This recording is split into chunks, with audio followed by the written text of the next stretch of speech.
Puan Baizura. Terima kasih datang untuk sebagai penulis cerita Kampungku Sayang, untuk kita berkelakar tentang apa yang uniknya sesuatu ya. Jadi kita boleh mulakan lah. Kita pergi ke soalan nombor 1. Boleh Puan ceritakan sedikit tentang latar belakang Puan, khususnya asal usul pendidikan dan sebagainya lah. Assalamualaikum dan selamat pagi. Kami Puan Baizura. Kami mengusahakan roti canai goreng di kafe. Jadi kami sebenarnya sebangsa Iban, kami masuk Islam. Jadi kami tu mengusahakan roti canai gorengnya yang bera kenetok lah. Berapa tahun dah kita? Dah lama dah 40 tahun dah. Yang dari nenek laki kami dulu, dari anaknya udah ya, kami dah cucu dah generasi keempat dah. Masa tu roti canai kami ya. Memang dah lama. Macam ni idea yang boleh tercetusnya dari nenek kita ini nak mula roti canai dia roti goreng. Ya tercetusnya ya ialah dari keturunan temurun nenek kami pun. Darinya lah mengeluarkan resipi roti canai yang digoreng. Dari nenek kami namanya. Pada asalnya memang berjual ataupun untuk keluarga kita aja? Mula-mulanya memang yang berjual panggang. Memang primus di kapit dulu. Udah panggang bertukarkan kue lain. Udah ya terpikirnya mula canai goreng. Mungkin yang mula canai goreng kami belum nikah dengan cucunya mungkin. Yalah lama dah. Untuk umur kami dah 51 tahun. Memang dah lama.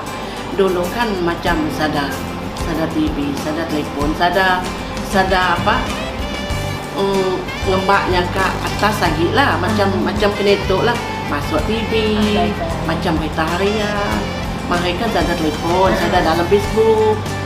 Jadi kenetok dalam Facebook semua lah mempromosikan produk kami tu. Jadi asalnya jual roti canai goreng yang memang di belakang ke dalam lah. Memang sengaja. Sebagai seorang tidak, adakah Puan belajar sendiri membuat roti canai ataupun memang belajar dari nenek? Memang belajar dari nenek. Yang resipi keturunan keluarga. Resipi keluarga nenek kami pun. Yalah memang lama lah resipi. Bukan dari generasi kedua, generasi ketiga lah. Bukan, memang dari yang pertama sampai kami yang keempat. Berapa orang dalam keluarga kita belajar mula roti canai? Darinya udah ya anaknya, ada ya ada cucu, ada cicit-cicitnya, dari sampai kami lah. Cuma dalam karya yang meneruskan perjualan kita aja lah. Saya lain saya dah buka cawangan lah. Saya dah buka cawangan lain. Kami di Gelanggang aja lah. Sebab anaknya masa tu nya pun dah meninggal lama dah 13 tahun dah. Anaknya pun dah kediri dah. Jadi kami dengan laki kami tinggal rumah ya, lalu meneruskan canai ya. Biarnya si putus-putus kata orang nak, ayah resipi keluarga. Macamnya, apa proses, boleh nak tahu apa proses dari awal sehingga roti canai siap dihidang kepada pelanggannya? Proses dari awal kami mulanya memang dari awal pagi. Kami turun kedai lepas subuh lah. Dalam pukul 5 proses kan mula kari, mula pukul 6.30 dah boleh orang ambil order. Artinya adanya roti canai yang pun memang kita jual yang molah lah. Memang kami jual molah. Kena tu kami ditolong Jabatan Pertanian mesin. Masa tu kami ada 5. Dah mesin peti air, dah blender, semualah. Semua Jabatan Pertanian bantu kami. Yalah senang kita molah sehari 30 kilo senang. Dulu nenek saya dapat mula banyak 5-6 kilo. Makai besin lah, pecah. Sebab canai memang mesti diuli benar-benar. Barunya jadi. Okey, itu semua berpandukan mesin yang berpandukan ialah kami kena tu. Mun nak nanya proses ada dolok dengan kini, apa yang masih tradisi untuk mula roti canai tak masih kekalkan? Dari segi macam manual, memang dolok roti canai pakai tangan nak, pakai tangan, kita pakai mesin. Selainnya apa yang kita masih pakai tangan sendiri? Kita gorengnya lah. Kita goreng, kita nyalanya, kita tebanya kan ada mesin itu. nya mesin adunannya mixernya aja ada lah. Tahu ya lah. Gorengnya tetap kekal lah. Tahu. Okay, kita membahasannya antara bahan yang digunakan kita Biasa tepung gandum dipakai berjerin, telur, airnya beri gula garam sikit. Kita pakai air suam lah. Roti canai kita ya, ini ada roti canai untuk digoreng ataupun yang masih canai goreng ada contohnya canai lain untuk digoreng kan? Iya, pola dari bun. Canai kosong Canai yang saya dah kosong campur apa-apa lah. Saya dah campur apa. Tapi tepungnya kena pilih lah, tepung muhibah. Tepung lain sih maunya. Macam tepung lili apanya sih mau. Tepung muhibah yang senang lah kita dapat benda yang untuk kita berjual lah. Masa PKP memang susah lah. Bahannya kelak. Dari segi bahan, kita nanggap keunikan canai goreng berbanding dengan canai orang lain. Keunikannya, nya digoreng, nya rangup, canai kami hanya besar, nya tebal. Nya rangup dimakan. Banyaknya pelanggan madah canai kita tuh memang dari nenek-nenek dulu mari katanya memang si berubah lah. Yalah keunikannya nyasi berminyak. Banyak pelanggan customer, kadang orang datang dari luar nak. Ini tuh jalan dah memang hari Minggu hari 6 memang ramai makan canai. Meja pun si cukup. Sebab meja 3 je nak. Sebab masa tu tempat kami lagi nyewa dengan MDK. Bukan kedai kami pun. Nah, memang rangup dimakannya. Berasa dimakan karinya sama pakai makannya lah. Canai kita goreng. Okey, kita pula canai sedikit untuk masak canai ya. Lepas tu baru kita gorengkan semula lagi. Si. Ataupun dari adunan terus digoreng. Peris darinya mantap. Ini dari mantap, bukan frozen. Bukannya double goreng lah. Bukan. Peris. Kita ada lihat apa? TBS Supply Channel. Ya, 2 kali dah ngagak kami Kado ada sekali TBS berita harian. Banyak Borneo, iya ada ngagak kami kedai. Macam sebelum kita bermula berjualan kita ada libatkan diri dalam persatuan keusahawanan. Persatuan keusahawanan kami sedang belum pernah kami usahawan kami tu Jabatan Pertanian ngembak.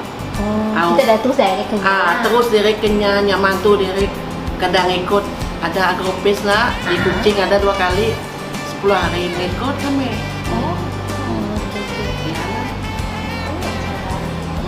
Yalah, kata roti canai tak yang lain daripada yang lain lah. Apa persiapan penting yang perlu kita lakukan sebagai seorang usahawan sebelum kita memulakan perniagaannya? Tak boleh kongsikan lah. Sebelumnya memang sedang mulah lain lah, memang mulah canai goreng tu aja lah. Okey, kiranya bisnes pertama kita. Memang bisnes pertama sampai kini tu. Mari ada aja kami mula nasi lemak, nasi ayam, dakmi. Lepas ya sedagi orang nolong lah, kami beranak anak dah. Kini tu anak dah si sekolah orang dapat nolong. Jadi kami tu tumpukan canai goreng je lah. Ya paling laku dijual. Ya masih orang cari sampai kini. Masih. Setelah kita melibatkan diri dalam perniagaan, adakah dengan roti canai goreng kita berjual roti canai goreng tu mengubah taraf hidup kita jauh? Memang jauh perbezaannya. Mari mula panggang. Ya, dah kurang kena tu dah mula canai dah. Kami pun jadi ownernya. Memang syukur alhamdulillah. Memang senang lah, memang senang sikit lah. Okey, kita seterusnya. Puan bersetuju si perniagaan tu membawa rezeki berkat kepada Puan. Boleh Puan ceritakan lagi apa memang setuju lah. Memang bawa berkat kepada keluarga kami lah. Sebabnya meneruskan kehidupan kita hari-hari. Menambah pendapatan kita. Seterusnya, Puan pilih perniagaan roti canai tu berbanding perniagaan lain sebagai kedai buncit dengan kuih muih ya. Mungkin masih bukan itu setengahnya masih jual roti canai, tapi adakah sebab kita seorang yang berjual kan kita masih mau teruskan perniagaan tu? Memang kami masih mau teruskan lah dengan anak kami kelak kah, cucu kah, cicit kelak. Kiranya kita nak ada mau ngajar tu ke generasi anak kita ni lah. Ada anak kita yang dah tahu cara buat. Ada, memang setidaknya semua ada nolong. Semua ada nolong semua. Anak kami ada 5, anak perempuan 3, laki 2. Yang puan lah memang semua pandai mula. Yang nolong kita berjual. Memang nolong juga.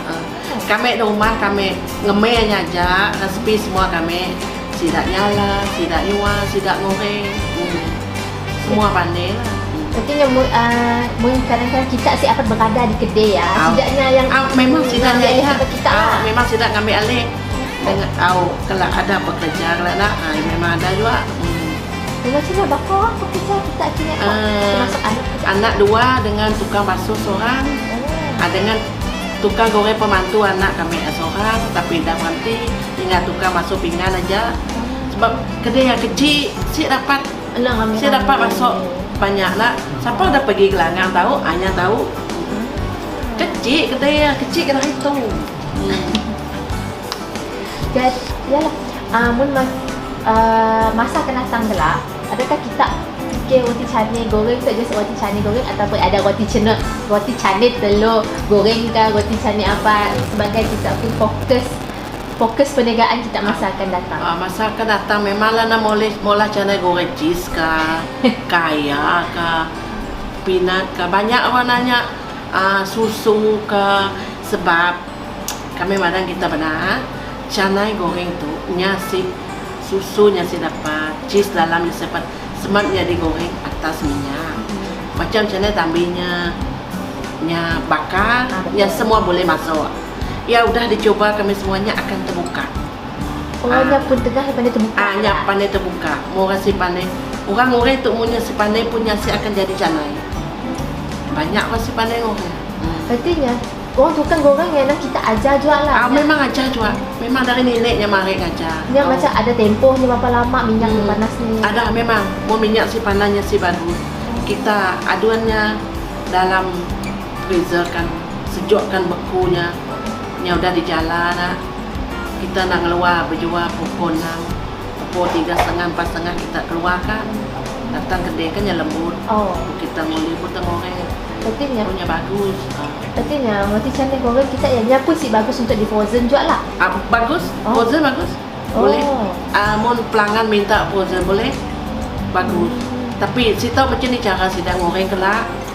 Ya sebenarnya roti canai goreng kita ya ada jual dalam bentuk frozen. Ada.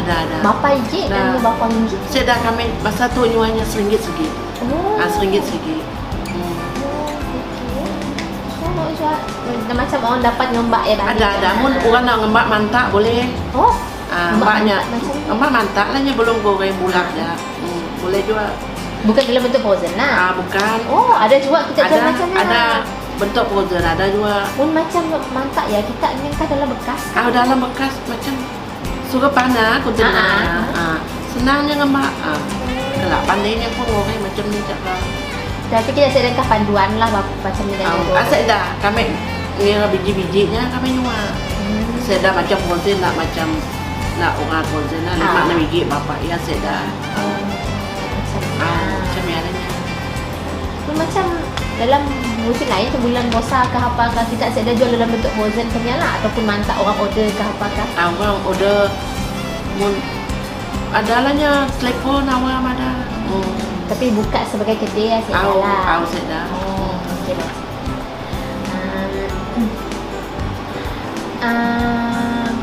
Seterusnya macam ni kita dalam peredaran zaman. Puan pun dah 40 tahun. Kiranya bisnes sudah 40 tahun dari zaman nenek dan sampai kita. Jadi setiap zamannya mestilah berbeza cara kita orang mempromosikan. Jadi kita boleh bandingkan juga, kita boleh tangga macam ni kita orang promote yang ikut peredaran zaman, boleh kita kongsikan sama ni kita promotkan roti canai ya. Kami masa tu promotnya dalam Facebook aja lah. Dalam Facebook, lepas tu orang datang macam kita orang, macam TBS, dak kado dan dia semua. Sidaknya pergi kedai, jadi sidak yang mempromotkan dalam Facebook sidaknya. Dari lepas ya Jabatan Pertanian ngembak kami berjual-jual ke kucing nak, sampai ya promot. Cari aja lah cara kami. Boleh kiranya kita dikenal, diperkenalkan oleh viral je. Biarlah viral je lah. Macam mana caranya? Boleh kita kongsikan apa cabaran kita yang kita berdepan dengan proses penjualan untuk semasa kita jual roti canai lah. Cabarannya musim kami PKP mari. Memang cabaran yang memang paling besar sebab saya boleh buka kedai nak, tapi syukur alhamdulillah kami mula di rumah, hantar pergi orang customer telefon minta hantar. Ialah cabarannya memang besar. Macam tu orang mula gelanggar nak, orang kena buat memang cabaran, tapi syukur alhamdulillah tu bulan puasa kami dapat mula di luar, mula kuih lah semak saya masa tu. Macam bulan waktu kita PKP dulu, kita berjual di rumah. Ya pun kita limit juga kat sebab barang supplier kan kena ada limit masuk. Jadi berapa waktu yang kita terpaksa jual sehari? Si mula banyak dalam 5-6 kilo. 5-6 kilo bersamaan dengan berapa ringgit? Dalam sekilo dalam 15-6 ringgit. Biasa kilo kami. Ialah cabarannya. Mudah masa tu habis PKP kita berjual nak. Macam hari Minggu, hari 6 kami memang mula 30 kilo sehari. Sehari 6.30 sampai pukul 11 ke 12 memang dah habis. Pukul 1 dah pulang kami mana. Pulang mula lagi pakai untuk esok hari lagi. Sebab saya cuti. Mun kami cuti, kami pergi Sibu ya, beli barang. Beli stok Sibu situ mahal barang. Macam tepung Muhibah sekotak 42 nak, di Sibu dapatlah 35. Jauh. Jauh memang jauh. Sibu ada murah lah, beli bawang pakai mula sambalnya. Situ mahal. Musim PKP mari kan kita main merentas daerah nak, mula surat. Mula surat minta darah. Apa tujuan kita, alasan tadi beli barang untuk berniaga, baru dilepaskan. Ya, memang cabaran besar lah masa saya. Mula pun sikit-sikit je. Ya, orang ambil ke kita yang hantar? Anak kami hantar. Memang polis COD lah. Ya pun COD. Ya pun hantar. Polis kan ada jaga anak. Jaga bayar raya, jaga sia. Memang anak kami memang lemas surat sikit. Surat memang pola dari balai. Lepasan ngantar makanan. Ada surat budak pelepah mesti ada. Ya memang cabarannya. Paling jauh kita orang waktu PKP ngantar sampai sebenarnya lah. Selirik jauh. Pergi Selirik, pergi kadang rumah panjang.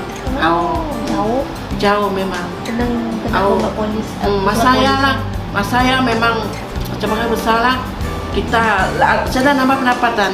Kita ngambil. Lalu nyucuk selalu kata orang nak. Memang cabaran yang paling besar. 2 tahun. Walaupun macam ada PKP pun kita buka sekejap pun macam benda yang pun susah juga nak. Yalah susah.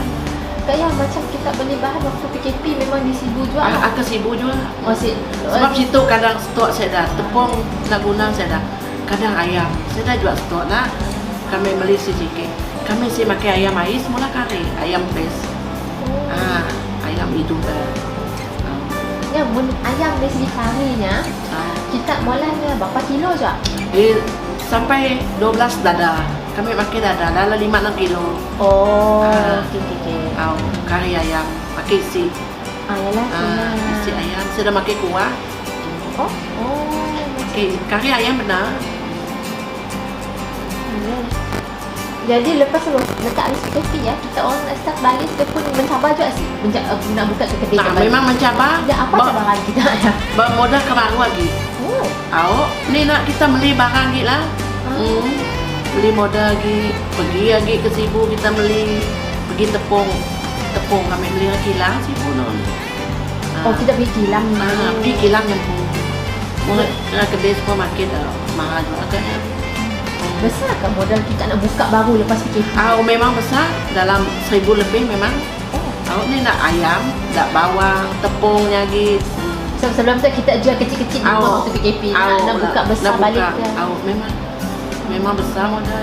Sebab sebut canai goreng, orang sebut biasa aja jualnya tu. Tapi bagi kita ownernya memang salah. Banyak tak kari sama kari bukan bagi kari dia lengkuas leak, serai, bawang merah, bawang putih. Nyalea. Tak santannya.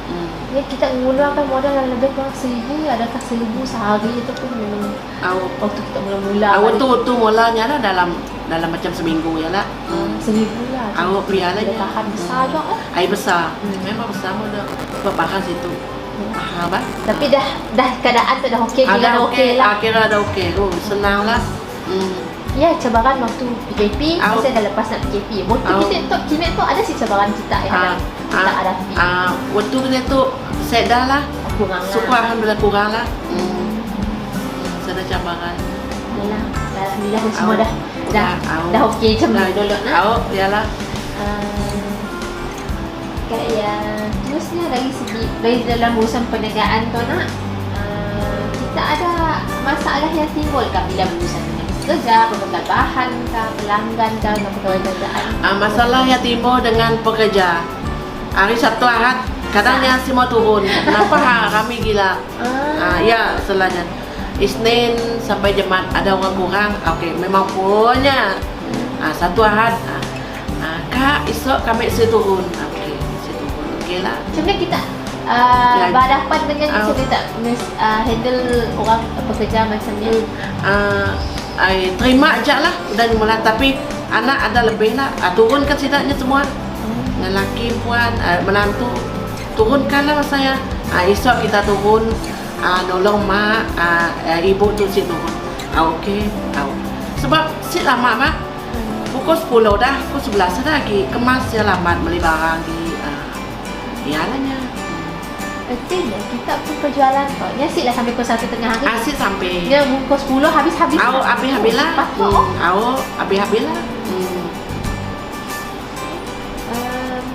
Macam dari segi bahan mentah ke apa ada kita ada masalah? Masalah ayam ada masalah sikit. Kadang tepung. Sikit tak lupa kepada sisi. Memang. Memang kami dari sikit aja. Ada dari lain ada aja. Ya pun dari Sibu juga. Tapi yang madam pun akak no esok sada ayam fresh. Mun sada ayam fresh, ayam frozen lah. Okey lah. So dada ayam tu paling susah juga nak dapat. Memang susah memang awal. Urusan lainnya saya dah lah macam sijil kita. Saya dah. Cara lah. Tu kita berhadapan dengan pelanggan nak. Kita ada dengan macam si berpuas hati dengan produk kita kan. Pasal pun kita ada dengar lah si kepuasan hati ya. Macam ni cara kita. Setakat tu syukur alhamdulillah saya dah dengar dari pelanggan lain. Memang saya dah madah tutup saya dah setidaknya muji lagi ada. Ini nyaman jangan teka, terima kasih. Kami baru datang dari Sibu, dari Kuching. Cana itu dibera datek. Goreng tu cana goreng okey. Nyaman rangup, karinya nyaman. Iyalah. Ada tak sebut pasal kari pun tak. Kari adakah yang apa nama? Apa kata teh ramuan dari zaman ini memang, kita kita pun. Ya, kari resep dari nenek. Memang dari nenek resep ya, rempahnya. Memang diajar dengan kami. Resep kari ya memang pelanggan ke semua memang nyaman kari teka, canai nyaman. Terima kasih. Kadang datang sebelum mu dari Sibu dia Kuching. Hello kak, kami datang pukul 10 esok. Tinggal 10 telur 10 kosong untuk tinggalkan lah. Mun orang banyak datang pelanggan kapit tu, Kak habis sidaknya belum gua datang. Okey, terima kasih, esok lah kami datang. Yalah, set dah pelanggan set dah lah muji kat dah lah. Rangup, canai goreng nyaman. Okey. Yalah. Nah, bagus lah. Apa tak kiranya kita ngekalkan kualiti kontrol lah terhadap makanan kita ya, produk kita ya. Terusnya dalam bisnes kita ada pola barang pinjaman kita untuk menguruskan ada kami ni agrobank mata pertanian ya, bank pertanian. Agrobank. Memang ada. Udah berapa lama? Dulu lah. Dulu lama lah. Macam kita nak beli tais untuk kedai, dak pinggan mangkuk kita yang lama semua tukar yang baru lah. Betul. Beli mangkuk kacak-kacak lah kena tu. Sudah macam dah nenek dah makan mangkuk lama-lama lah. Ayah sadagi kami kena tu semua makan mangkuk baru.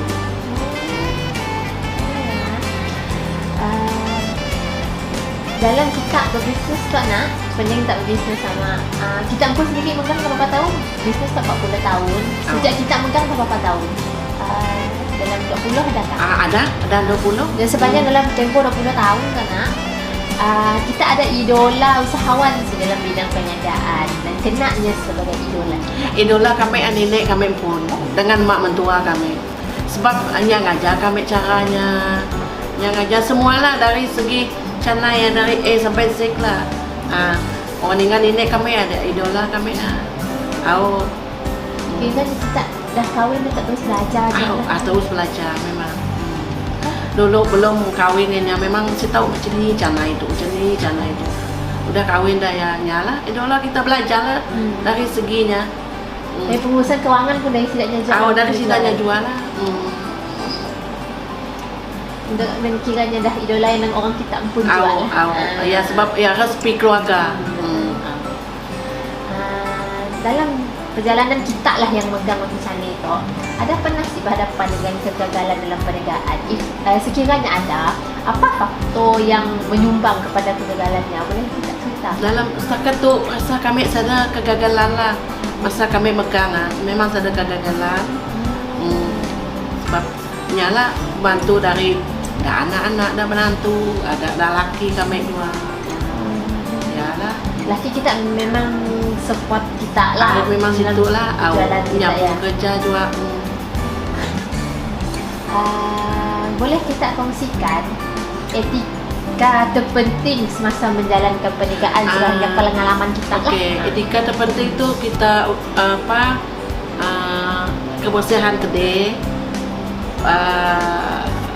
kebersihan macam pekerja kita lah. Jadi kita mesti ramah dengan orang lah, dengan pelanggan, dengan customer kita. Sendiri boleh sikit nak kita sebelum bekerja kita masuk kerja, berapa lama kita mengajar setidaknya? Adalah 3 hari. 3 hari sebelum masuknya bekerja. Sebelum masuk kita ngajarnya. Waktu tu datang pukul 6:30 udah datang. Pun kita lambat datang, kita si akan dapat minum nak. Orang punya lambat datang memangnya si dapat minum sampai pulang. Minum pun berdirinya. Ya kami madam kita mau awal datang pukul 6 lebih ke 6:15, 6:30 udah minum mesti start lah kerja ya.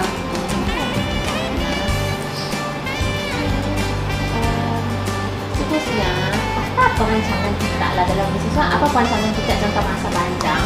Adakah kita ingin memperkembangkan lagi bisnes tu ke tahap yang lebih tinggi, ataupun kita mau anak-anak kita buka cawangan, kita ngajar aja yang buka cawangan di Sibu kah, di sini kah? Yalah, kalau umur panjang memang nak buka cawangan lain lah.